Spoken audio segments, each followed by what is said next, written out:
Stanford University.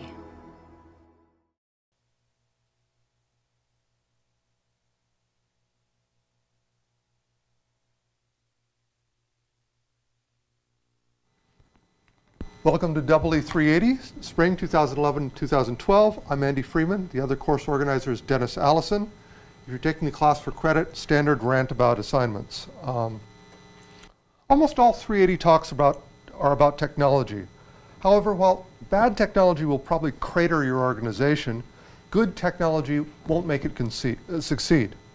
Success actually seems to be a people issue, something we don't do a lot in 380.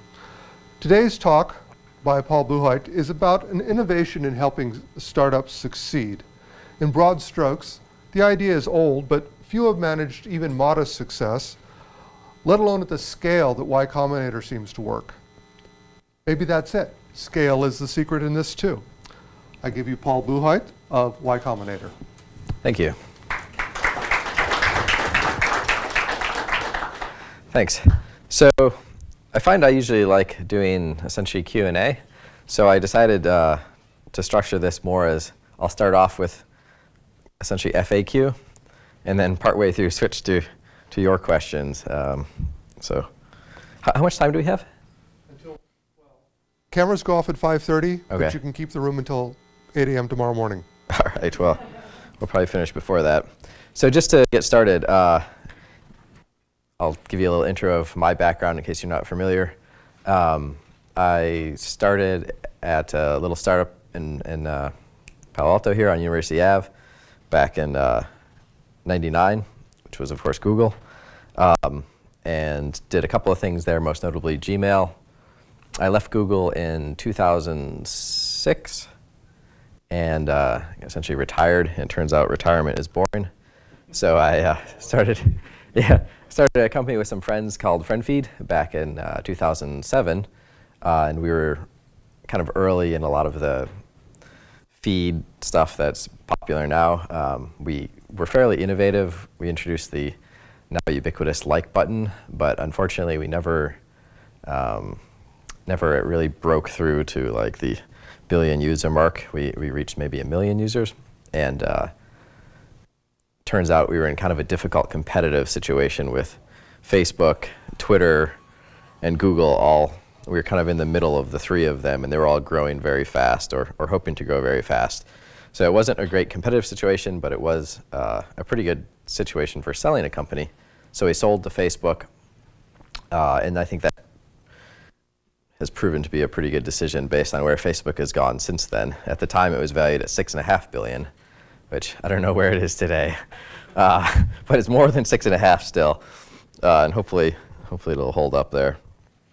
And I was there for about a year, which was actually really interesting because having spent so much time at Google, there's, I think, a real risk of overgeneralizing when you're inside of an organization as successful as Google, going from about 20 people to maybe 5,000 when I left. It's easy to think that everything we did at Google was the right way, which obviously isn't true. I think probably Google did a few things that were very right and a lot of things that were just kind of random. So it was really great to be inside of Facebook and see really a very different company that was also very successful, but in many ways did things different from Google. And so at least I have like 2 data points now on these highly successful companies. And so I eventually left Facebook, joined YC full-time as a partner there, which is what I've been doing for the last year and a half. But I'd actually started investing in Y Combinator companies in 2006, around the same time I was leaving Google. So I invested in, I think, probably about 40 YC companies before joining, including Eric's, and probably another 20 or 30 since then. So this is partially a YC pitch, but it's not just that I'm pushing because it's my job. I actually think that it's a pretty effective model that we have, and that's why I'm working there. So what is YC? We bring in entrepreneurs typically. Oh, sorry, YC, Y Combinator. Anything to do with what? Carlos Seca. He used to talk about Y Connector or Y Combinator. No, it's it's a computer science thing that I actually don't understand. Computer science. Okay, I didn't name the company. Paul Graham named it. I read the Wikipedia page about the actual like technical definition of the Y Combinator, but it's not totally. Yeah. I mean, it's like a function. Anyway. Yeah. So what we do is really bring in people typically at a very early stage. Sometimes they don't even have ideas, which has been a little bit controversial. Someone, I think it was Dustin Moskovitz recently, there was some news story where he said that this no idea thing is bad for the world. I disagree.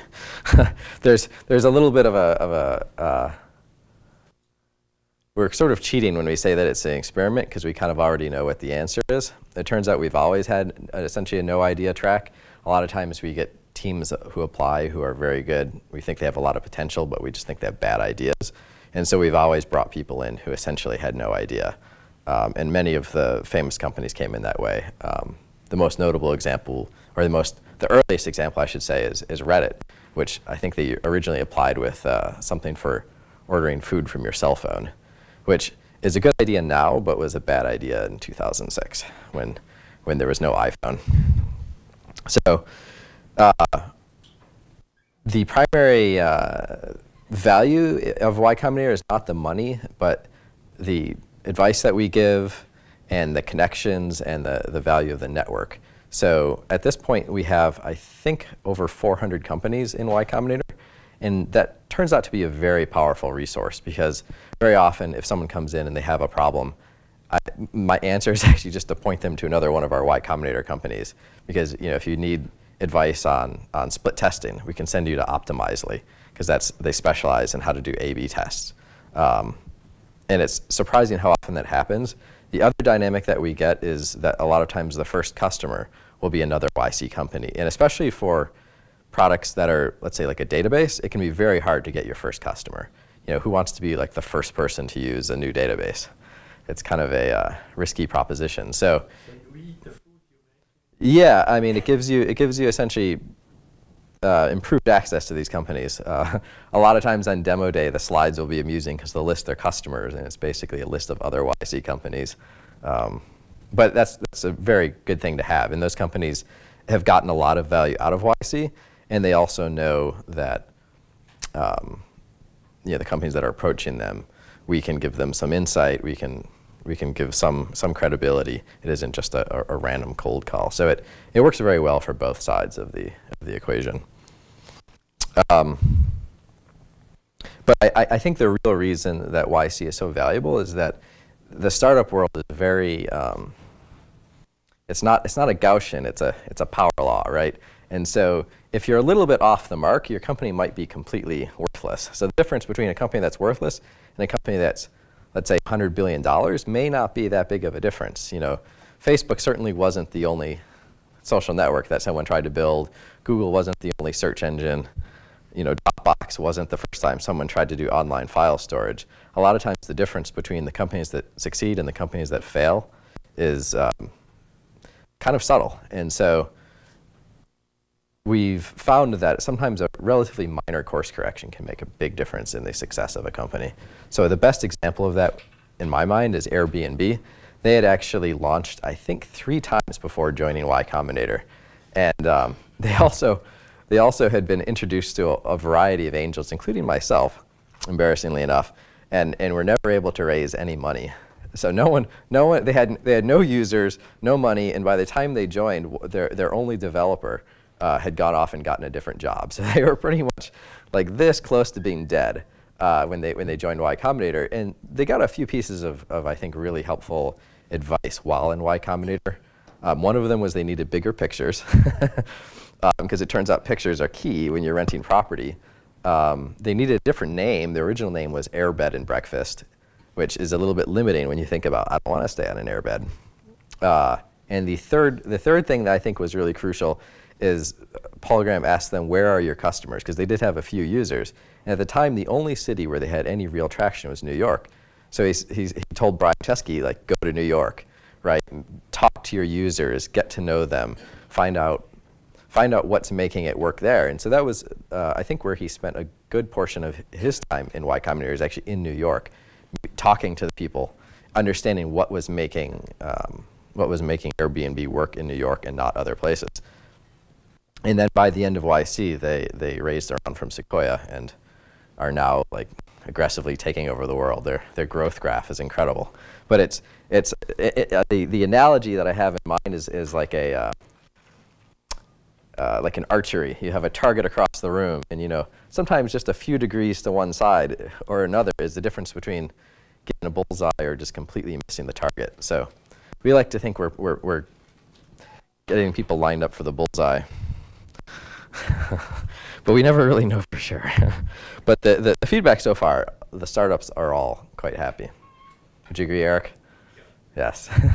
Eric's company just raised $10 million on Kickstarter for the Pebble Watch, smartwatch, which is incredible. I think that's going to be the new model for consumer hardware.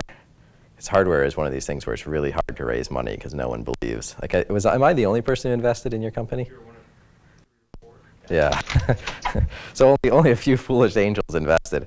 But I think now that we have Kickstarter, that's a really great model, since you can essentially pre-sell your inventory. Let's see what other questions are good. All right. How do we select founders? So we do an interview, a 10-minute interview, and then we fund based pretty much entirely on that 10 minutes. We believe we could do it in 5 minutes. Typically, like 5 minutes. Yeah, you get a pretty good sense. You get a pretty good sense for people once they're in. And there's really something about the in-person interaction that's really hard to duplicate in any other way, which is, I think, something that I'm afraid people are sort of losing the realization of the value. We were just chatting beforehand that not enough people show up for this class. They're all watching it on video. And I think that the people who are on video are probably missing out on a big part of it. There's something about seeing people in person that you really get a sense for who they are and what they're capable of. So we usually end up funding about a third of the companies that we bring in to interview. And we've had pretty good success so far. So we think. What's that? When the cameras are off at the end, then you get the real question. Oh, okay. It doesn't go out. So. Yeah. That's true. So what we look for in founders is for me, one of the number one questions is just, can they communicate? So the biggest problem that I run into a lot of times is people come in and they pitch their thing and I have no idea what they're talking about. Because they just launch into something about the market, and I'll say, well, what is it that it does? And they'll be, well, wait, first I have to tell you, and no, what does it do? And then they'll go off on another tangent. I'll say, well, no, what does it do? And then they'll go off.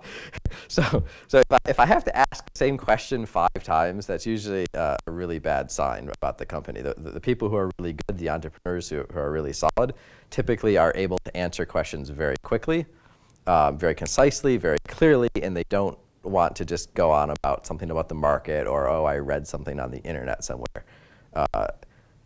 So that's a lot of it is really just communication, and I think it's maybe something that a lot of people don't appreciate the value of.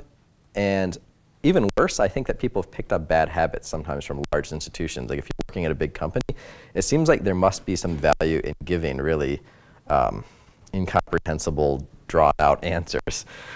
They almost seem to have learned a resistance to giving good answers. So the other thing I want to see is do they have vision? And this is a really ambiguous thing, but the question in my mind when someone comes to me is like, do you actually see this for yourself, or are you just repeating what someone else told you? Like if I say, why does someone want this? I'd like to know that you've actually found some really direct evidence that the thing you're building is actually useful to someone. And too often someone says, oh, I read an article somewhere that on TechCrunch it said this is a trend, right? That's not evidence of anything. I want to know, like, already selling it is the best thing. Like I've already sold copies. People have given me money. That's the best evidence. It's like I've got a check, and I was like, all right, you're funded. Because the most common thing that kills startups is they build something that nobody wants, and people who are resistant to disproving their own ideas are usually not good founders. If you're a good founder, you have an idea and you find some way of essentially undermining your own idea. You do the thing that proves that people will either want it or not want it. And I think that also is how you distinguish between a visionary and someone who's simply delusional. Someone who's delusional will always have some excuse for why they haven't tested their idea or proven up their idea.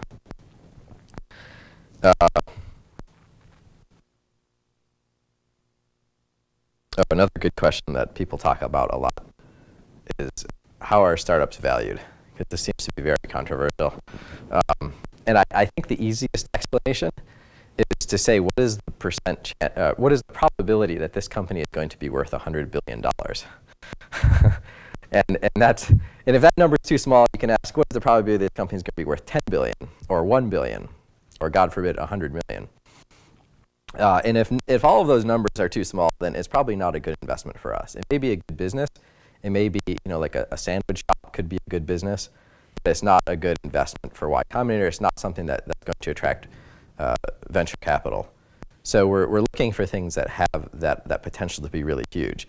And it could be a long shot. But again, if a company has, let's say, a 1% chance of being worth $100 billion, that's still, expected value somewhere in the range of $1 billion, which is pretty good. It's still cool. So that, of course, leaves the question of how do we know what the chance of the company being worth $100 billion is. And that's just a simple matter of predicting the future. All right, I've got one more question. Is, should I work at a big company? One of the things I hear a lot of times is people say, oh, I'm just going to go work at Google for a few years or whatever to learn the ropes, and then I'm going to go start a company. And the thing that we've noticed is the longer you spend at a big company, the worse entrepreneur you are. It seems to actually cause some sort of perhaps brain damage. And I think the reason for this is that it essentially sets all of your little default, your reflexes are trained wrong. When you're in a big company, you learn to avoid problems. If for example, you launch a product and it's so popular that the whole thing collapses, in a big company, that's very embarrassing. In a startup, people start throwing money at you when that happens. So a lot of times, if you have a startup founder and you say, like, why haven't you launched yet? And they're saying, oh, well, we're kind of worried about this thing or that thing. We're not sure if we have enough capacity. Pretty much guaranteed that founder spent time at a big company, and they've become afraid of success. It's the really toxic thing to be scared that you're going to be successful, and it causes all of these little decisions where you become more cautious, and that's a very bad thing, a very bad reflex to have in a market where all of the money is made by a few outliers. So it's all about making yourself an outlier. In the startup business, essentially all of the money is made by the top 1% of companies, and it's not an evil conspiracy. It's just it's just the dynamics of the market. Is that it tends to be a winner take all. There's all these other social networks that just sank beneath the waves, and they didn't make a lot of money. And so, as an investor, you're always looking to say, like, is this a company that could be that top 1%? So in the case of Y Combinator, from the first 200 companies that we funded, the #1 company at current valuations is Dropbox, and it's worth more than the next 199 combined. So essentially, the only thing that matters from a return perspective is that we invested in Dropbox. The #2 company, Airbnb, is worth more than the next 198 combined. And once you internalize that dynamic, you can start to see why people are so willing to take chances on a company that could be, or that will most likely fail, right? Is because even if it had just a 1% chance of being the next Dropbox, I should invest, right? Like a 1% chance of being Dropbox is a great investment. A 0% chance of being Dropbox is not a great investment. even if it has like 100% chance of being, worth a few $1,000,000.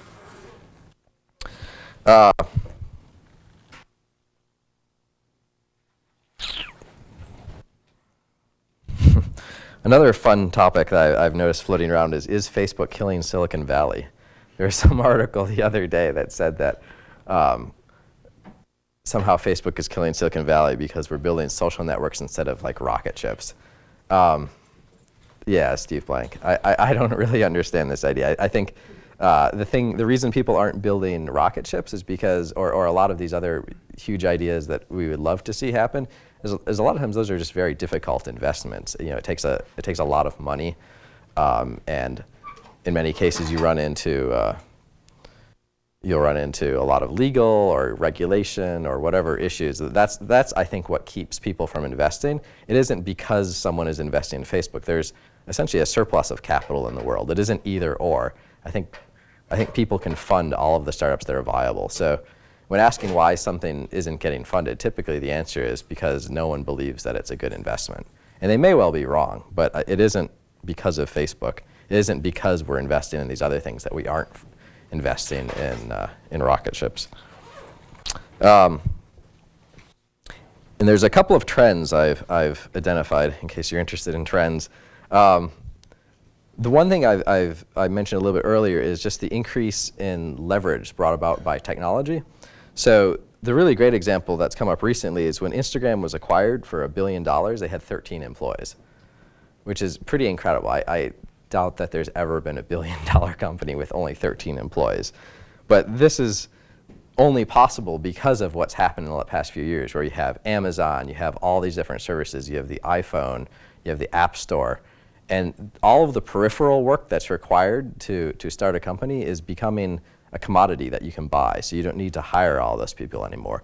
And what this means is that the ability of an exceptional or a handful of exceptional individuals to do something really big has become greater than ever. So this also applies, I think, to people and to hiring. So there's this question of, like, is a good engineer worth, sometimes people say a good engineer is worth 100 times or 100 times more productive than an average engineer. And I think that is kind of an underestimate. And the example that came to mind is Jeff Dean at Google. Right? He's pretty famous for a number of things, such as MapReduce or GFS. And so the question I had in my mind is, how many average engineers would it take to replace Jeff Dean? And of course, the answer is like infinity. Right? It's simply not possible. Like no number of average programmers could ever produce what he did. And so in that case, he's actually infinitely more productive than an average engineer. That's something Fred Turbin said. What's that? Fred Turbin said no number of 6-foot high jumpers will ever equal a 7-foot jumper. Yeah, exactly. But of course, on the other hand, if what you're looking for is not someone to... power law going. Yeah, exactly. Again, and so this is the same reason why I think the companies that are most successful are the ones that are able to attract these outliers, the people like Jeff Dean, because you just can't replace him with an army of enterprise Java developers. But on the other hand, if what you're looking for is to do a bunch of enterprise Java development, you're probably better with those people, because I think someone like Jeff Dean would just quit. So in that case, no number of Jeff Deans would replace the average engineer. I think there's another interesting trend, which is that the startups that we're seeing now, it isn't so much commercialization of some technology that came out of a research lab. I think it's the combination of technology with something else, something a little bit more essentially right brain. I think the big successes we're seeing, it's a combination left brain, right brain thing, where people bring together technology and something else. Like the real magic of Facebook is not in the algorithms. It isn't that they found some more efficient way to store the social graph. What they did was combine technology with essentially psychology. Is they figured out how to create a place where 1 billion people come together and like don't kill each other, right? It's a town square that fits 1 billion people, which is incredible from a psychology standpoint. And I think that's where the real breakthrough is there. And the same thing goes for a company like Airbnb. Again, there's obviously a lot of technology challenges in scaling a business like that, but it wasn't wasn't a technology breakthrough that was required for that. And I think we're going to see a lot more of that, where a lot of the big companies, what you're really taking is technology plus something a little more abstract, something a little bit more intuitive, or even Apple for that matter. I mean, it isn't the technology that necessarily makes the iPhone great. It's the combination of the technology, the design, the business ecosystem. It's putting all of the pieces together. So the people who are going to start those companies are people who have a more global view of things, people who can understand all the pieces and how they all fit together, and who are able to go beyond simply like, I know algorithms or whatever it may be.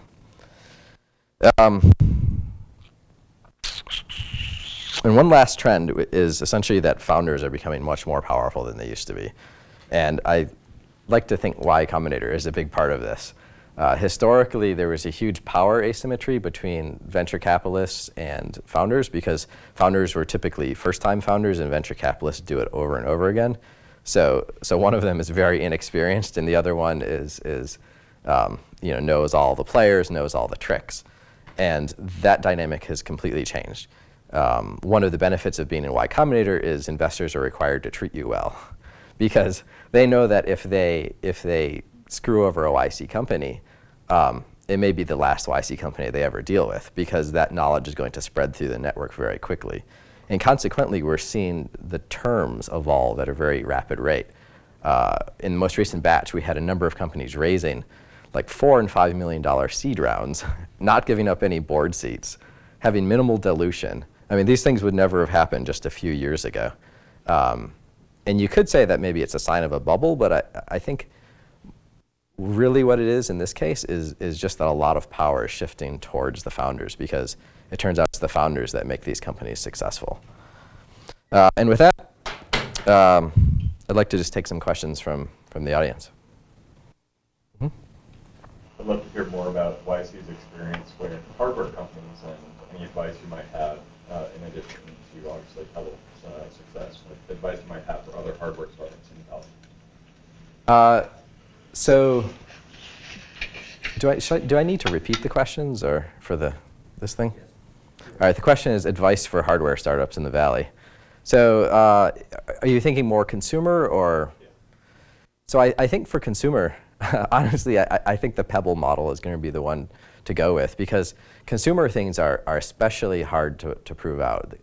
Consumers are a little bit hard to predict, right? Nobody seems to know which things are going to take off. Nobody predicted that the Pebble watch is going to sell 10 million. And so I think that might really be the model of the future, is essentially that you pre-sell. In general, if you can pre-sell your product, that's always the way to go, even if you're, especially if you're in the enterprise space, right? You should go sell the product, because one of the things that happens a lot of times is you go talk to people and you say, oh, I'm going to build this. Is it a good idea? And they're like, oh, yeah, that's great. We'd love to have that. That would solve a problem. And then you say, all right, well, maybe you can sign a purchase order. And then all of a sudden, the interest evaporates. Because if you just ask people for their opinions, a lot of times they'll just give you some enthusiasm, but there's no commitment on their part. So the thing to do is really get as much commitment as you can out of your customers, whether it's enterprise or consumers. If you can actually sell the product before you build it, you're in a much stronger position, both in terms of knowing that you're actually building the right product, because if people will already pay for it before it exists, that's a good sign. And it's also very helpful just in terms of fundraising, because if you can go to an investor and actually show them the list of orders, that's going to be a lot more compelling than just a pitch where you say, oh, I built this thing and I'm sure everyone wants it, right? I was interested in how you said that a company that's worth several millions is not a good investment. Right. Is that just because of the waste of time, or? Okay, so the question is, why are we not interested in companies that are worth a couple of $1 million? I mean, I understand, like, yeah. Definitely, like, a bigger outcome is much better, but yeah, that was a bad investment. Well, it's bad in terms of just expected returns, right? So we take 7% equity as part of the program. So 7% of $1 million isn't a huge amount, versus a chance at, if it's a 1% chance of being a $100 billion company, that means the expected value is of that company, your expected value is like $1 billion. But if it's just going to be worth $1 million, that's a factor of 1,000 difference, right? And yeah, we have limited resources, obviously. There's only, I always forget how many partners we have. It depends how you count, but let's say we have 6 full-time partners. The time that we would spend dealing with, let's say, a profitable sandwich shop is time that would have been better spent on a potential Dropbox. So it really just comes down to limited resources. And it's not to say that those aren't great businesses. This is the thing that I think, especially on Hacker News, I'm seeing more and more of these kind of bitter comments from people who I think are essentially running a little one-man ISV, where they get really upset that they see Instagram sell for $1 billion, and they say, how could that possibly be worth $1 billion? My company isn't worth $1 billion, but of course those people aren't working on something that has the potential to be worth that much. And it doesn't mean it's a bad business. It just means it's not the right business. It's not the right fit for us. So you talk about companies will be formed by people who have left brain, right brain skills. And YC has been typically kind of 2 technical founders, very, very strong technical, and you believe that you can teach them the business. Right. I think in the last batch, Olga was the first non-technical founder to be funded alone. What do you think about business founders in general? Has their value increased, and designer founders as well? So the question is, has the value of business and designer founders increased? I think quite possibly that's true. So the example you gave was Olga. We funded her because she just seems like she's going to take over the world. This is Shopteeks is the company. And part of what was impressive is she's not technical, but she'd already built the site. She wasn't sitting there waiting to just have someone come along and do it for her. It would have been great if she was a hacker, but she didn't let that stand in the way, right? You run into some of these people who they sit there, building their plans, and they're like, oh, now I just need to hire someone to implement this thing, and they don't get that that's not really how it works. And actually, that's also a great example of where we've really helped her out, because we introduced her to founders from a previous batch of a company called, the original company was called Anyvite. It's the Marin brothers, and they ended up joining her as co-founders. So now there's 3 founders on that team. But that's kind of an exceptional case where she is just obviously such a forceful and essentially unstoppable person. You just don't, if you meet someone who's unstoppable, you want to fund them because you're afraid not to, right? It's like they're going to be successful whether you help them out or not, so you may as well do it. The other thing you mentioned is designers. So Airbnb is a good example. I think Joe and Brian both went to the Rhode Island School of Design. They're actually designers. And then they had one hacker. So when it comes down to the technology on these companies, you basically need enough. And I think there's a mistake, though, in thinking that just because someone is technical, that they don't have the other skills, right? The ideal founder is someone who can do everything, right? Someone who combines it all. And I think that it isn't that people are either left brain or right brain. I think what happens, unfortunately, a lot of times is that maybe one aspect of their personality develops first. So let's say at a very early age, you're like good at math. People say, oh, you're really good at math, you should focus on that. And you start believing, oh, maybe I'm not good at these other skills. But it might just be that you got one skill before you got the other. So people, I think, are perfectly capable of being very solid in both kind of the right brain and the left brain way. And that's what I like to see, is people who have that complete personality. It sounds very much that you seem to find personalities, and you make an assessment basically who's the person you talk to, rather than technology. So does it happen that you assess the technology, and if so, what are the things you look for? So the question is, it looks like we're looking for people and not technology, and that's... I mean, in your assessment, that's what I've heard in your talk. It sounds like this. You look for the entrepreneur, potential, creative, and so on, rather than existing technology and ideas. But now the question is, let's assume someone is approaching you with an idea. Do you actually, how do you assess it? How do we assess the idea? Really, you're right, we really do just fund entrepreneurs.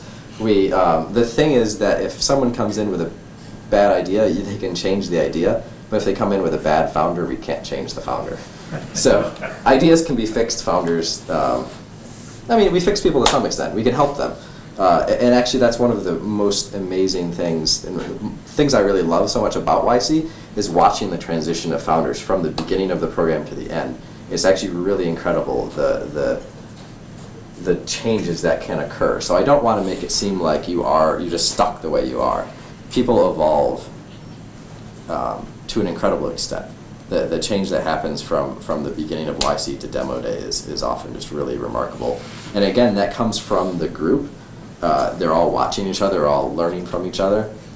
We also bring in speakers where they can meet successful entrepreneurs, and you kind of, monkey see, monkey do. You kind of can pick up on how other people work.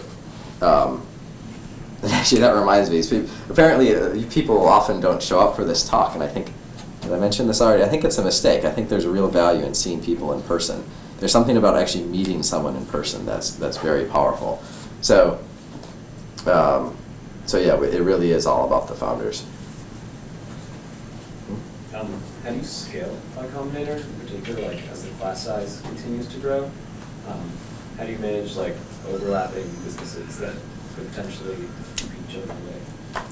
Okay, so there's two questions. How do we scale Y Combinator? And secondly, how do we handle conflicts, right? So I'll answer the second one first because it's easier. We actually have surprisingly few conflicts. And sometimes, one class we actually had 3 companies come in all doing the same idea. So that seemed like it was going to be a really problematic thing that we had 3 companies all pursuing the same idea. But very quickly, what happened is they ended up moving in different directions, and none of them ended up competing with each other. So the companies evolved pretty fast, and just I think as a general principle, the space of ideas is so large that it's more advantageous for people to kind of differentiate anyway. Like if there's already someone really promising working on an idea, it's probably not the right thing for you to go after. But if we did have a conflict, I mean, we're just careful not to reveal anything that the other one tells us. But it surprisingly, with 400 companies, it still hasn't been a problem. And I anticipate it really won't be. The other question is, how do we scale YC? And the answer is a little bit at a time. Each batch is a little bit bigger than the one before, and typically we'll run into some problem and we solve it. It's just like scaling a web service or whatever. Is you have a problem, you fix it. And we've come up with a number of kind of innovative solutions. Like we just recently introduced this concept of group office hours, where we'll bring in companies 7 or 8 at a time, and we do office hours with them all at the same time, which has proven to be actually really interesting because it means that the companies get to know each other better. Because one of the things that kind of breaks down as it gets bigger is that companies just don't have that level of interaction, so they get more insight into each other's business, and then they end up learning a lot from each other as well. Because a lot of times, one of them will say, "Oh, I have this issue," and half the time the answer comes from one of the other companies in that group. But overall, yeah, we don't know what it will be like to have 500 companies in a batch. There's a few obvious breaking points. I think the most difficult might be demo day. when demo day becomes demo week, I don't know what's going to happen. That's going to be a challenge. But everything else seems to scale really well. And especially since a lot of the value of YC is actually in the network itself, the value seems to be increasing as it gets bigger. So it's actually becoming more valuable.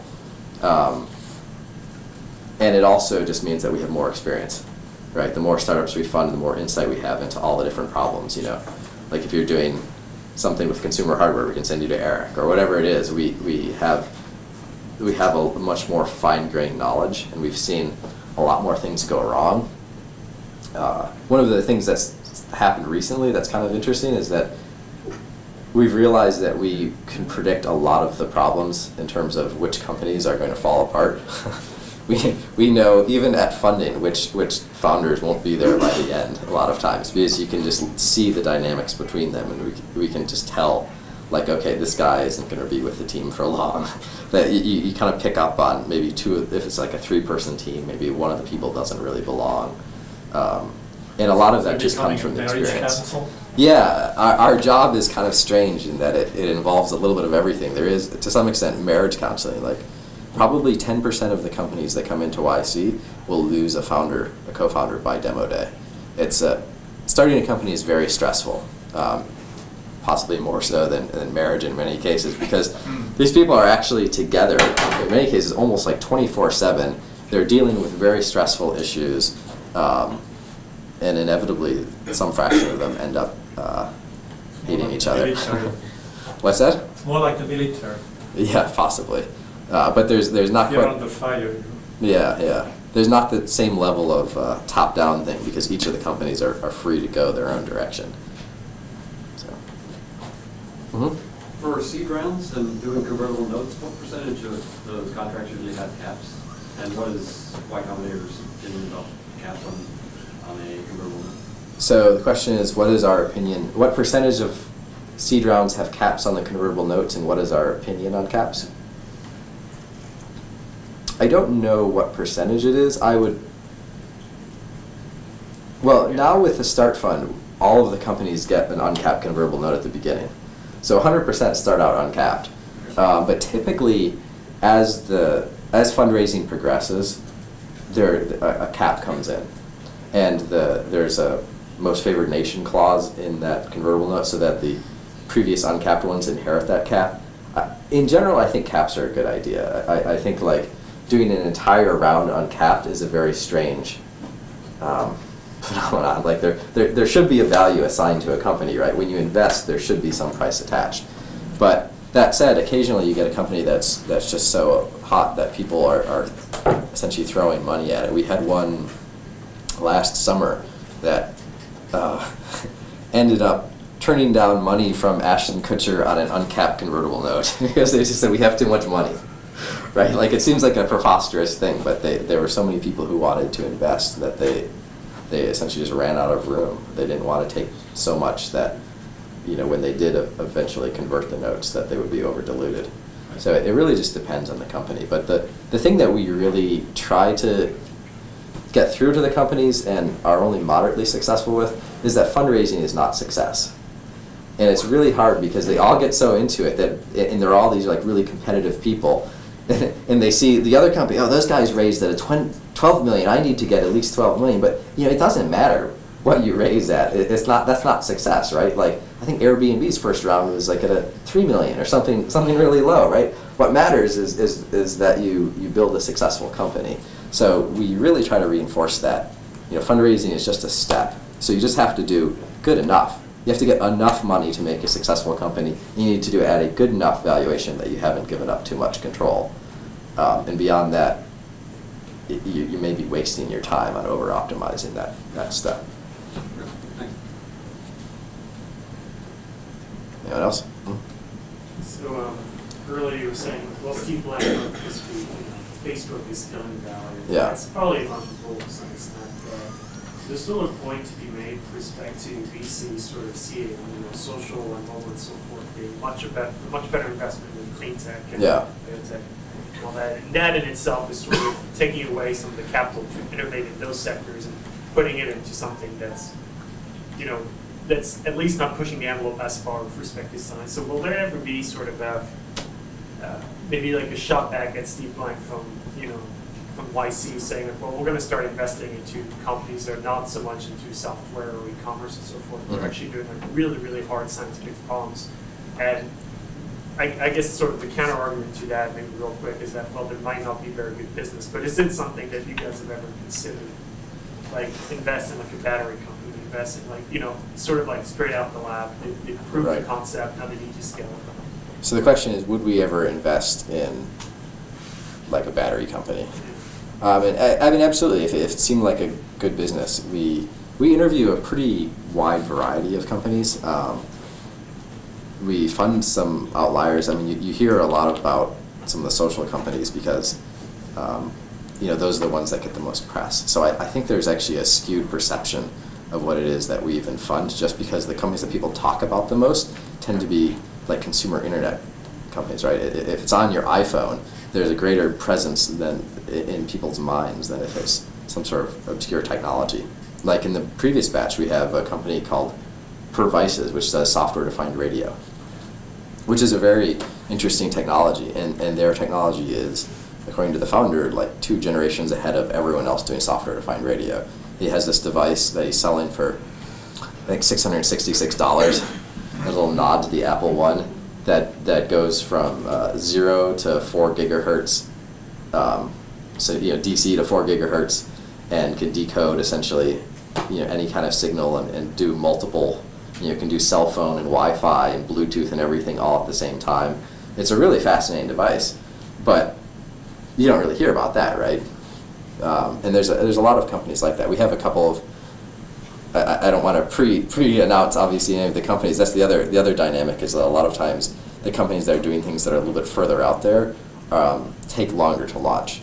So we don't talk about them until they've publicly launched. But we have some other companies that are a little bit more hard technology that takes longer to develop, and so you're not going to hear about them as soon as like an iPhone app, for example, which someone can turn around really quickly. But again, I think the real dynamic is not that the iPhone apps are taking capital away from the other companies. I think the issue is just that people don't think the other companies, like a battery company, may not be a great investment. You're going to be competing with a Chinese battery company or something, right? But I would love to have great investments in those other spaces. It certainly isn't lack of desire. What's the percentage of your companies that eventually earn money? That eventually what? Earn money. So earn money? Make a profit. Oh, what percentage end up profitable? Yeah. That's a very difficult question to answer because a lot of our companies are quite young. The nature of a high growth company is that you essentially put all of your resources into growing early on because you want it's the growth that's most valuable. So they're not even seeking to be profitable early on.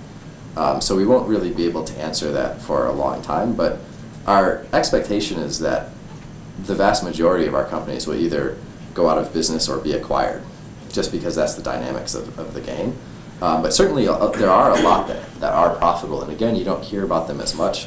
Wufu is one example. That was actually the very first company I invested in the winter 2006 batch of Y Combinator, and they, it's a pretty straightforward business. It's like a form filler on the web, but they were making very good money, and then they sold to SurveyMonkey last year, which was actually a really good exit. So they were both profitable and had a nice exit.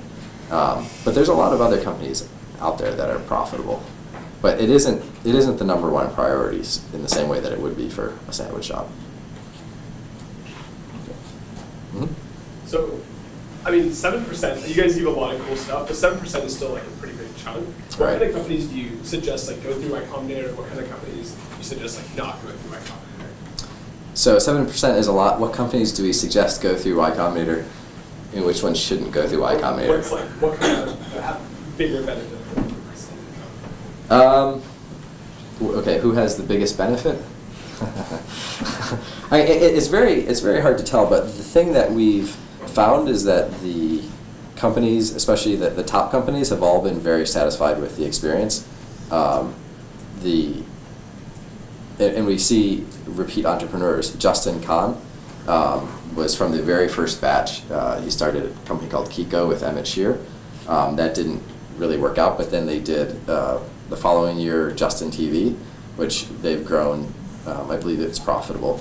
And then that has turned into Twitch TV, which is growing nicely. They spun out Social Cam, which was in the last YC batch, and now Justin started a new company called Exec that I think is going to be huge, and he did Y Combinator again. And so I think the fact that the most successful entrepreneurs from Y Combinator are coming back and doing Y Combinator again is probably the strongest endorsement there is. What's that? What's the value add? How do they come back? The same as the value add coming in is again connections, advice, just being part of the network, part of the brand. So the kind of almost binary nature of success in startups, the thing where you either like a 1% chance of being extremely successful and a high chance of being not so successful, means that it's in your interest to do whatever it takes to become part of that 1% of companies that's incredibly successful. So generally speaking, if we can't make your company more than 7% more valuable, then we're probably not a good fit, right? But so far, I think that we have a pretty good record, and obviously it's not something you can prove because we can't do like a double-blind experiment or something like that. But again, I think just the strongest evidence is the fact that the best entrepreneurs are coming back and doing it again.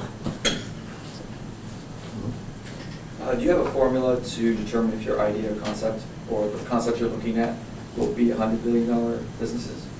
Something you look at or analyze to determine that? So do we have a formula for whether it has the potential to be huge? The answer is, obviously there's no formula that we can really do. What you can, of course, do is look at essentially the market. The problem with that is that nobody knows what the market is half the time, right? Like when Apple started, was it clear that there was a $500 billion market for computers, personal computers, right? It takes a lot of vision, and that's why I think having visionary founders is so important, is because the visionary founders are able to see the market sometimes before it's even apparent to anyone else, which leads to kind of an intriguing situation, which is that I think a lot of times the best ideas are the ones that look like bad ideas. So if it's obvious to everyone that it's a good idea, I think it's not. If everyone thinks something's a good idea, it's actually not a good idea, because probably a lot of people have already tried it.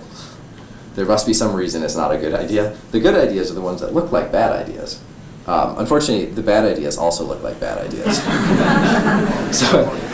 And that's where you need the visionary founders to distinguish between the bad idea that looks like a bad idea and the good idea that looks like a bad idea. But it really comes down to, a lot of times, intuition. And again, if you can find some sort of proxy for demand, is one of the big things we want to see, is if whatever you're doing is really important or really valuable to people, they should already be doing it in some really painful and inefficient way. Because you want the new product or the new solution to be like 10 times better than whatever it is people are already doing.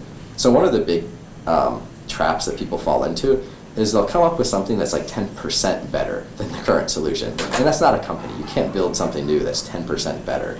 You need to be typically an order of magnitude better. So, certain companies, well, this is sort of combined with the two previous questions, certain companies will need a certain amount of capital to really get off the ground. Do you guys typically, do you ever reject people where even your funding would not be enough capital for them to really start, or is that ever a consideration of how much capital would be required to start a company? So the question is, do we reject companies because they require more capital than we can give them? Yeah, I mean, software companies, people using Amazon, yeah, that's one thing, but hardware and some other things like exec probably has some more capital requirements. Right. So the answer is no. I mean, we assume that essentially all of our successful companies will need to raise more. We only give people $17,000 roughly, which is thought to be enough to survive for 3 months. So it's not, and then they get the $150K from the start fund now as well. But no, we don't. The question that we ask is not, can we give you enough money? Because the answer is almost always no. The question is, can anyone give you enough money? Right? If you're going to need like $1 trillion to execute on your plan, you might need to scale back a little bit. But generally speaking, there's no reason any of the big companies that are out there could have come through Y Combinator, because typically, what we're getting you ready for is a lot of times just that next stage in fundraising. You've somehow proven out your idea to the greatest extent possible, so that you can raise that money. Because if you're going to go out and ask a venture capital company to invest, let's say $100 million, you better have some evidence that they're going to get the money back, right? And so what we want is basically for people to prove their ideas as much as possible. So one of the big things we do is push people to launch, or at least launch a test version. Like a lot of times to test an idea, you don't even need to write any software. One of the most common things is, again, people are, let's say you're a hacker, your default response is, oh, I'm going to build this product. But a lot of times building the product isn't the right thing to do. You can oftentimes launch something just by pretending that you have the product. Where you go tell people, I have this product, and then you try to sell them on it. And 90% of the time you find out that your idea isn't even worth pursuing. So we push people to test their ideas and prove their ideas as fast as possible. So sometimes like they might not be able to launch, but before the next round, that you would have them pretend launch, I guess, then? Absolutely. I mean, whatever, it depends on the product and how much you can pretend launch things, but almost everything is pretend launchable in some form, or testable in some form, or fakeable in some form. Like, you don't need to build a whole system to test out a lot of these ideas. You can fake them with people a lot of times.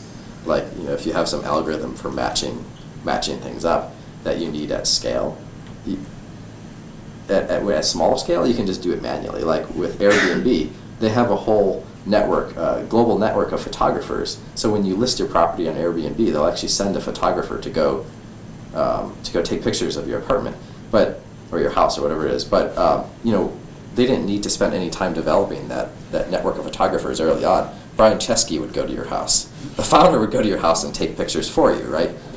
And obviously that's not the scalable solution long term, but it only has to be good enough for today.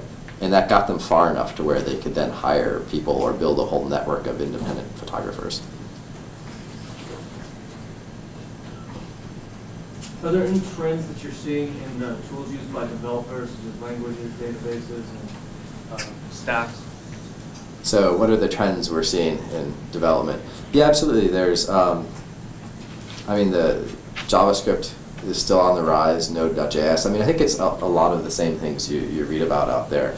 The MongoDB, Redis. I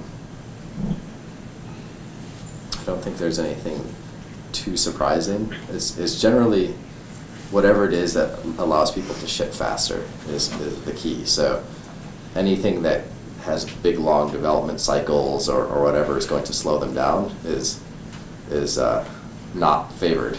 I don't think we have too many people writing websites in C++. It's all Python or Ruby or JavaScript. Things that enable people to move fast is basically the answer. Other than Y Combinator, which incubator do you have the most respect for? Other than Y Combinator, what incubator do I have the most respect for?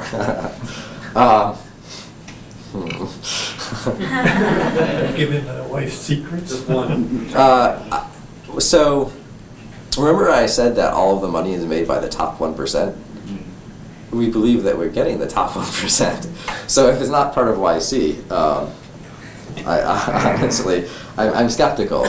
Same distribution is true of VC firms. 10 of them make money. Yeah, it's actually, I think, maybe even worse. Thousands of them, so right. How many incubators are there? Yeah, it's true. Makes money. VCs have the same thing. There's only a few VC firms that make money. Most of them don't. It's actually worse in this case, I think, because a VC firm funds like a handful of companies each year. We're funding hundreds of companies each year, so we grab a pretty big chunk. That's not to say the companies that don't get in are all bad. Sometimes we make a mistake. The most prominent example is we missed out on SendGrid, which is a fairly successful company. It got, in the interview, or in the application review process, it got kind of tossed aside because the reviewer thought that it was a spam company. So it was just an error in classification. But that's by far the biggest miss that we've had so far. But in terms of who's number two, I think it's pretty obvious if you look out there that Techstars, is funding a lot of companies, and some of them are raising money. And I'm sure that there'll be some reasonable businesses that come out of that. But I certainly hope that the next Google or Facebook is from YC and not one of the others. Because if it goes to one of the others, that means we failed in a big way. Mm-hmm. Do you do any kind of pro bono investing? And I'll explain what that is. So let's say you had something like a Wikipedia, right? Wikipedia is certainly something that's very valuable to the world. It's very useful, very important. But at the same time, it is a company that you wouldn't want somebody owning, and it's a company that you wouldn't want the incentives misaligned with anything with, and that's why it's not for profit, right? So along those lines, if you had something else that was, you perceive to be equally valuable for the world and everything, would you, invest in it to the extent where it could benefit from the Y Combinator network, which is certainly valuable, and can help it get to that stage where it's valuable for the world. And it's not just about the bottom line, right? So the question is, would we fund nonprofits, basically? Well, it's, okay, not primarily for profit. How about that? But profit isn't the primary incentive. Wikipedia could potentially make money if it was not. So I don't think that we would fund a nonprofit, but I dispute the notion that all the companies we fund are primarily motivated by profit. I think a lot of times the most successful companies are the ones that are motivated by something other than profit. I mean, I think the thing that drives, Larry Page or Mark Zuckerberg is they're not just driven by the dollars. The dollars are there to enable the vision, right? I mean, you look at Google, like a lot of the things people can't make sense of it, and they come up with these like weird conspiracy theories where they're like, well, I think they're making self-driving cars so that people will have more time to look at advertisements. I don't think that's the reason. I think they're building self-driving cars because it's awesome, right? They're people. I think the real thing is just that a lot of these founders are just, they're people who dream of inventing great things, and a company is actually a really great way to do that, a for-profit company, because when you have billions of dollars flowing into your organization, you can fund all kinds of crazy things, right? No, I agree with that. I mean, certainly Google is doing a lot of good things, and so are a lot of other companies, right? But Wikipedia in particular is something that you wouldn't want owned by anybody. I disagree. I mean, I would love to fund a Wikipedia competitor. I think Wikipedia is broken. I mean, Wikipedia is okay, but it has these really weird degenerative properties, like the Y Combinator page on Wikipedia. If you look at the edit history, it gets progressively worse. The article is actually getting worse with time because the editors, there's this weird deletionist culture. Like your competitors are trying to. What's that? Your competitors getting in there and trying to. I don't think it's our competitors who are editing it. I think it's just there's a weird culture on Wikipedia. Where like when I joined officially as a partner, someone went in and edited to add like the list of partners because there's like 10 of them or whatever, and someone else came in and deleted it and said we don't need a full list. Why not? It's like 10 people, right? Like what is so non-encyclopedic about having an actual list of partners? But that's just somehow there's this weird culture that just wants to erase the information. So I would love to see a competitor to Wikipedia, and I see no problem with it being privately run. But there are things that people can do to help with this question of like, is it in the common good? And part of that is just like open source. Like we have funded a number of open source companies that are making their software open source, or at least partially open source. I can't remember which ones are public, so I don't want to say, because about half our companies haven't been publicly disclosed, but we have some pretty substantial pretty substantial open source projects. What are their fundings? I mean, how do they fund themselves? How do the open source projects fund themselves? Well, I mean, typically, there's a number of these open source companies out there, right, where you make the money through some sort of support mechanism, or by having a lot of times like a dual fork thing, like MySQL is open source, and they released one part of it, GPL, but then if you want, I don't know what the commercial thing, you've got to give them money. So there's a number of established models. None of them have grown to be $100 billion companies yet, but hopefully some of them will. I think the other thing that you see sometimes is that maybe some version of it is open source, and then there's maybe a server-side component, like if there's a service element to it. MongoDB itself is a company, 10gen, here in Palo Alto, that's product is open source. So if money isn't the only motivation, can you characterize what other motivations would be? So if money isn't the only motivation. You said anything that's wonderful. Oh, yeah, I mean, ideally money is not the primary motivation. I think the people who change the world they have some vision of something they want to create, right? And the money is an enabler. You need to have the money, or else you can't pay people, you can't operate in the market.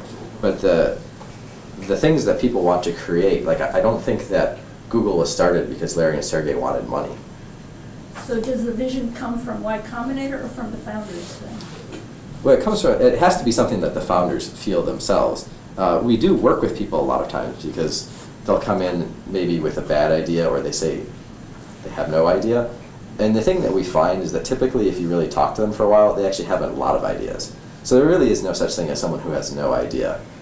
Usually people who are creative and inventive enough to actually start a company are full of ideas, and they just need help sorting the good ideas from the bad ideas. So it's not really so much that we give them an idea, it's more like we help them discover the idea that they already have. Because it has to be something that they're going to believe in. Like startups are really, if you're successful, it's a long slog, 5 years, 10 years, like the rest of your life perhaps, right? I mean, like Steve Jobs worked on Apple for his whole life, more or less. I mean, except for the part where he didn't. But up to the end, right? Like he was there working, and you look at someone like that, and it's clear that wasn't just about money, right? You have billions of dollars in a death sentence, and you keep working. It isn't about the money. It's about wanting to create something amazing. And those are the best entrepreneurs, because those are the people who are just going to keep pushing through no matter what. Even if like the whole thing is falling apart, those are the people who are going to be unstoppable, the ones who really believe in the vision. So going back to the no idea that was talked about, Y Combinator during the cycle decided to have people apply who had zero idea coming into the application. What percentage of this current cycle came from that group, could you say? So what percentage came from the no idea track? It's pretty small. I think we might have 5 out of 80 coming in with no idea, but from the no idea track. Inevitably, like a pretty substantial fraction of the companies that came in with an idea will end up changing direction midway through. What was the higher yield, the no idea track or the other track?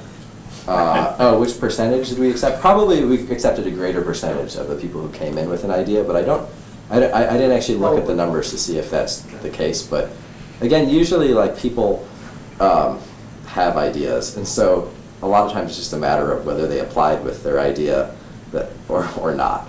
But again, we're looking for the founders. But I think there is ultimately a little bit higher bar for the no idea because there's got to be. They certainly can't come in with a prototype or even a mock-up. Well, what we actually mock-up, no idea. Yeah, well, what we have them do is we tell them to just build something. So when we've accepted them for an interview, there's a period of a couple of weeks, and we say just build something. And in fact, in one of the cases, what they built turned out to be a pretty good idea. So that's their idea is it essentially stimulated them because we just said, well, just build something, and then what they built was pretty cool. So. I'm curious what role you see crowdfunding playing in startup investment, particularly in light of the new bills. You mentioned Kickstarter earlier, but they have been very public in saying that they want to fund creative projects and art-related ones, and they've actually rejected a lot of startups that wanted to raise merely for a startup. But when it comes to product design, there have been a lot of products coming out on Kickstarter, but that's not necessarily the same as startup investment. So what is my view of crowdfunding? I think crowdfunding is good when it's like Kickstarter, where they're actually funding the product, and what the people are getting is the product. I'm really skeptical of the crowdfunding as an investment. I think the economics of startups are so counterintuitive that most people have this idea that when you invest in something that you'll get the money back. And I think that a lot of people who aren't used to the idea of investing and then not getting your money back are going to be disappointed. But granted, if everyone's only contributing, say, $50 each, $50 isn't as much to lose as, say, tens of thousands. Yeah, but I mean, if you're going to raise a few $1 million, $50 at a time, who knows? I mean, we'll see. That's a very large number of shareholders, and who knows? I mean, that could be, maybe that is the right model where people are only investing $50. My fear is that people will see something and they'll invest a significant amount of their money. And generally speaking, with startups, my advice is never invest money that you will mind losing, because you should expect to lose it. And the people who are successful in this, you just necessarily have to make a lot of investments. You can't make 1 or 2 investments and expect a return. It's just too uncertain. You have to make a large number of investments, and you have to be comfortable with losing the money. So. Come across a few YC companies that filled out the application, got into YC, and then another founder kind of came on board later. Yeah. And that founder jumped on board, was part of the team, was kind of been barred from going to some of the dinners or demo day or some different events. So I was wondering, obviously you guys want to make sure that no one's just jumping into YC to jump on the team for that reason. But if you have a stake in the company and this person's joining the company and the founder see value in this new founder coming on board, why wouldn't you want to help them and introduce them to contacts and allow them to grow along with the company? So the question is, why wouldn't we allow new founders to be part of YC? Well, if someone joins the company after the company's already gone into YC, I've heard that they can't come to all the events that are associated with the initial founders that are on the application. That's not accurate. A lot of times the founders get added partway through. The thing that we do want to avoid is a lot of times people add employees and they say, oh, he's a founder. Well, how much does he own? No, 2%, right? You're not a founder if you own 2% of the company. So, and the reason that we want to avoid that is just that we need to limit the size of the events. You know, if a company has like 10 people at the dinner, it starts to dilute what it is. But if someone is truly like an equal founder, they'll be invited. That said, we do like to talk to the founders a lot of times. The other thing that we've noticed is in that scenario where someone adds a founder after they get accepted to YC, in nearly 100% of the cases, that founder ends up leaving later on. The people who get tacked on later on, for whatever reason, that person usually doesn't last very long. So it's kind of a weird scenario, and it's just something we want to try to keep people from shooting themselves in the foot too badly. Yeah, you mentioned big companies being sort of toxic for entrepreneurship. What do you think about grad school? So big companies are toxic. What about grad school? Grad school seems to be a lot better. I mean, there's certainly historical evidence of some pretty substantial companies coming out of grad school. So, there's a big difference between getting a master's degree and a PhD too. Yeah, I mean, whatever it is about grad school seems to be a lot more like a startup than a big company is. I think, especially people in a PhD program, they're working on a fairly independent project. They have advisors, but ultimately they're responsible for making it happen on their own. So, I think the other thing that's really great about grad school is it seems to be a place where people meet co-founders, because that's a lot of times the biggest issue people have is they want to start a company or they have some idea, but they don't have a great co-founder. And again, that's another problem where if you're at a big company, you're going to meet big company people who aren't great co-founders. So the thing I tell people who want to start a company but aren't ready or don't have a co-founder is to go work at a startup at least. Because at a startup, they'll meet other people who are startup people and very likely to be potentially good co-founders. But yeah, grad school, I mean, you can't argue with the success of like just the number of companies in Silicon Valley that have come out of the Stanford computer science PhD program is astounding. But isn't it important not to finish? Is it presumably? I think not all of them finish. Not all the of them famous examples. Yeah, there's some famous examples. Well, I think what it is they get to the point where when you have the idea that's so good that it sort of burns a hole in your life to escape from grad school or whatever else, then that's when you know it's good. So. Why do you think co-founders are so important? So why are co-founders so important? I think the reason is that starting a startup is really hard. And in particular, there's a lot of lows. Like everyone who has a successful company at some point is just really not successful. And I think, can be very lonely.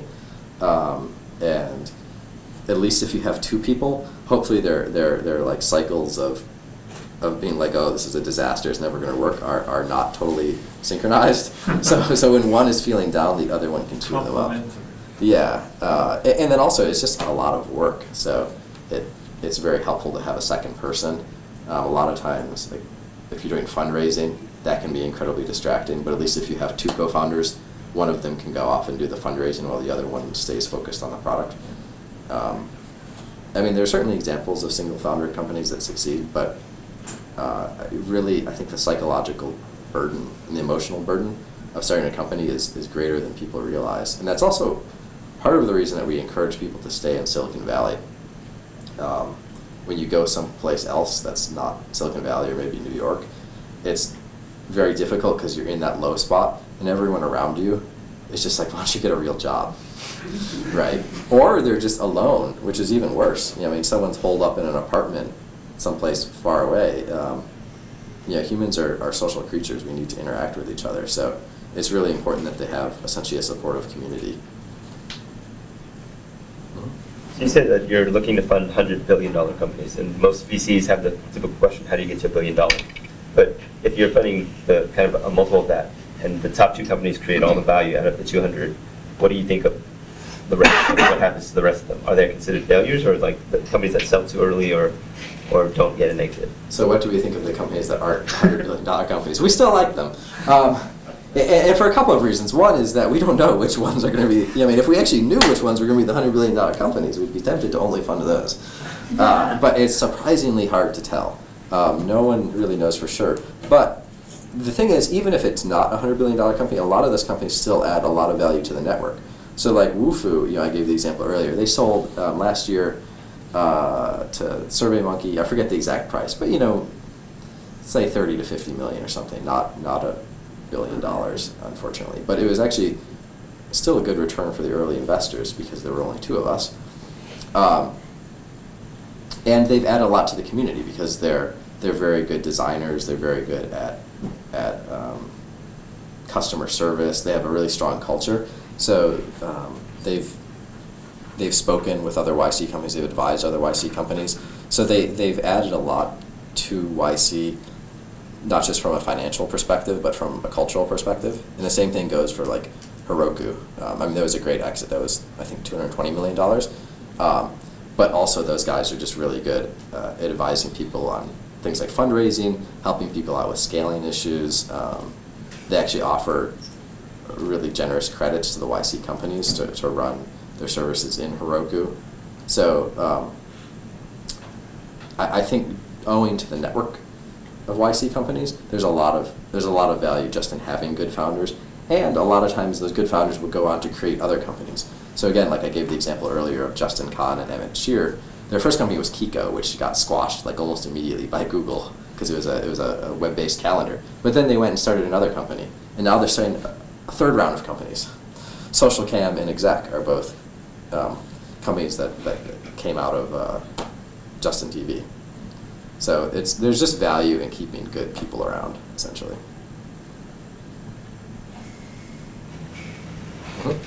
What are the oldest entrepreneurs that you've funded? Who are the oldest entrepreneurs? I don't know. There's a couple of people in their 50s. I don't know. I don't think we've had anyone older than maybe mid-50s. It's definitely, I mean, we're certainly open to older entrepreneurs, but I think realistically... 50s when they started? Well, they're 50s when they came into YC. They'll be older later. But I think I think age matters a lot of times. Maybe not so much because of age. Mental age versus physical age. Yeah, but also just situation in life. So when I started FriendFeed, I was probably about 30, which isn't that old. But the thing is, I also had kids. And it turns out that kids are very needy little things, much like startups. And so now you have, instead of having like 1 startup, you have 2 startups or 3 startups. And they're all competing for each other, competing for your time and your energy and their emotional. The parent model. Yeah, so I mean, I think it's a lot of what happens is just that you accumulate other obligations in life. So, when I first joined Google, I was like 22, I think. I graduated from college like 1 year prior. And I would work, let's say, from noon until 3 a.m., so maybe 15 hours a day. And it wasn't because I'm a hard worker, it's just because I thought it was fun, right? Because like at the time, I thought like working 15 hours a day was just a great thing to do. I just loved going in and like hacking. But now I would never do that, because if I was working 15 hours a day, that would mean I was neglecting my kids and my wife the rest of the time. And like, just for me personally, I think that's not a great trade-off. So I think the bigger issue is just like, are you able to make that huge commitment that's required a lot of times to make these companies take off? If you're 50, your kids are adults. Sure, maybe it'll turn out that once the kids leave is a great time to start a company too. I would love to see that become the trend. You never know. But I think the other thing that happens, again, sometimes with people who are older, is that same effect where I mentioned that I think being in a big company for too long kind of damages your brain. So the question is, other people. Yeah. Well, I don't know. It's the evidence seems strong. So the problem is, what have they been doing up to that point? And if it's like they've been sitting there inside of IBM grinding away on something, it's not sure. You're not really I don't know if you're going to be ready. If they've spent that time, you know, hacking on cool stuff, they might be the ultimate entrepreneur. Are you guys still opposed to single founders? The reason I ask is I'm in this situation where I've been working on something for a few years, and it just doesn't make sense for me right now to bring on somebody and say, hey, you're cool, I'm going to make you a founder. Yeah. Right?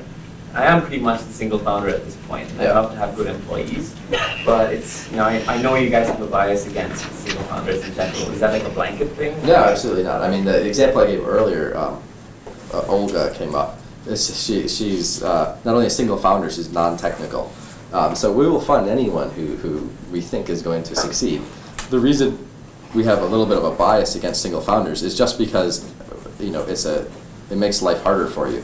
But probably the best example is Drew Houston when he applied with Dropbox was a single founder. So you know, it would be very unwise of us to have a blanket rejection of single founders. But in both those cases, they had something going in a very short amount of time. You just said I spent several years. You're not in the you're not in the successful single founder category. It's taken too long. Yeah. It's just not that complicated. So you think you have a higher threshold than a single founder? Yeah, I mean, we're just trying to estimate your chances of success. So it's just something that's going to make life harder for you if you're a single founder. But it certainly isn't. I mean, the thing that we do is we encourage them to find someone. Like in the case of Drew, he found Arash, I think actually before YC started. And then with Olga, we helped find a couple of other people who are interested in joining her. But we have a lot of single founders. It isn't. It's just that it's worse for you, really. That's the reason. But we certainly have accepted a lot of single founders. Yeah. Out of all the things that Y Combinator provides to the entrepreneurs, what is the most support in your eyes, whether it's the network or the money, or the 3 months of advice and teamwork within the program? Which one is probably the #1 factor that you would put the most value on? So the question is, what is the most valuable thing we provide? Well, it's definitely not the money.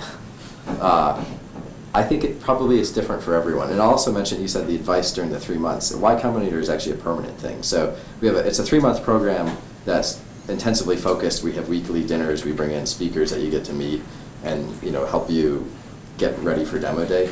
But it continues forever, essentially, after that. So I still do office hours with companies from years ago. We continue advising. But I don't know if there's any, I don't think there's any single answer, because it really depends on the startup and on what the startup needs. So as part of what makes the job very interesting to me is that everyone has different needs.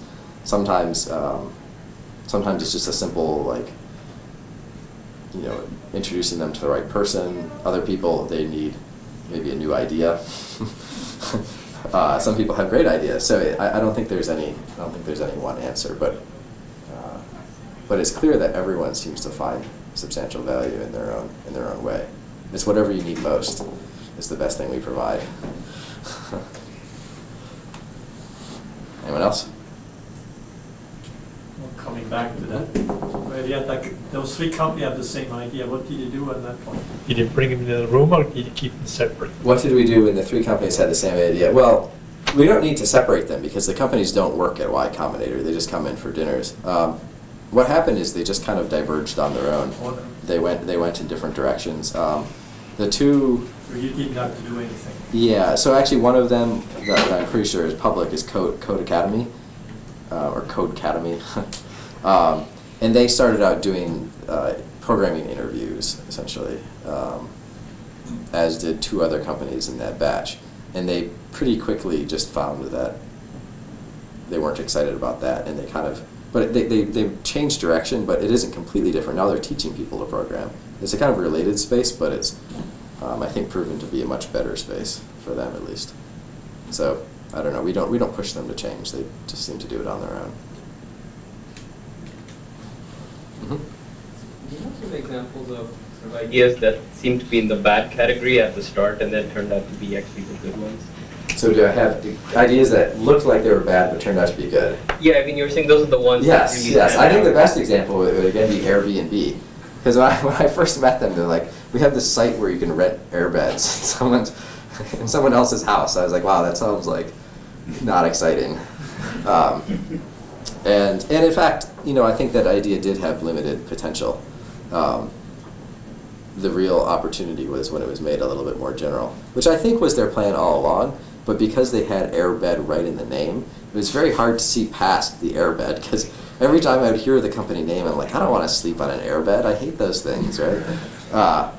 But no one believed in the idea. I mean, I think when they came in, they were the ones who believed, and that's actually, to me, a really strong signal, because if you have really smart, dedicated founders who seem to really genuinely believe in an idea, even when everyone tells them it's a bad idea, that to me actually is a really strong signal that they're either delusional or visionary. You never know which one. Yeah, and you never really know until later on. But I think to get these really extreme outlier results, someone has to have very independent viewpoints. Maybe the best example of this is Mark Zuckerberg at Facebook, right? When they were about 8 million users, they launched Newsfeed, and 1 million users joined a group to protest the new feature, Newsfeed, which is incredible. Like, getting 10% of your users to do anything is remarkable, right? But let alone have them all so engaged in the product that they protest your decision and say that they're going to leave the site and like hate it and everything is incredible. But what's also really remarkable about that story is that they just said, no, I think you're going to like it, right? And Facebook has a history of doing these things where everyone's like, this is the worst thing you've ever done. I'm never coming back to Facebook. I hate it. And then they're like, well, we'll see. And inevitably, somehow the people just keep coming back. But I think that if a founder with less conviction would tend to fold very quickly on a lot of those things, because it's really scary when you have 1 million people telling you that your ideas are bad, right? Not many people are like capable of absorbing that much negative information, and especially like the situation now is really interesting. Like the news is covered in these stories about how like Facebook is dead for some reason or whatever. There's like so much negative information, and I think to be able to survive that much negativity requires a founder who just has real conviction and vision. Let's cut the cameras now. And all right. Now the cool stuff's going to happen.